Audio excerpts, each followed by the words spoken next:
वो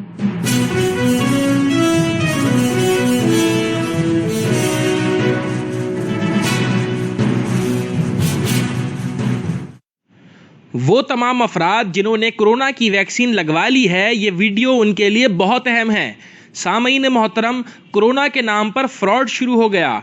जब आप कोरोना वैक्सीन लगवाने जाते हैं तो आपकी वहां पर डाटा एंट्री होती है और फिर उस डाटा को चुराने के बाद कुछ लोग आपको कॉल करेंगे और कॉल करने के बाद कहते हैं कि हम हेल्थ मिनिस्ट्री से बात कर रहे हैं और आपके पास एक कोड आएगा जिसकी वजह से फिर आपको वेरीफाई किया जाएगा।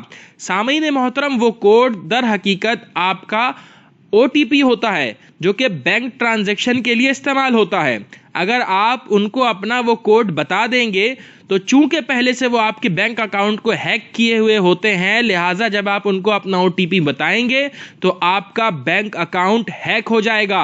पाकिस्तान में ये फ्रॉड अभी शुरू हो चुका है, लिहाजा इस वीडियो को ज़्यादा से ज़्यादा शेयर करें ताकि आपसे मोहब्बत रखने वाले और जिनसे आप मोहब्बत रखते हैं वो तमाम लोग महफूज रहें।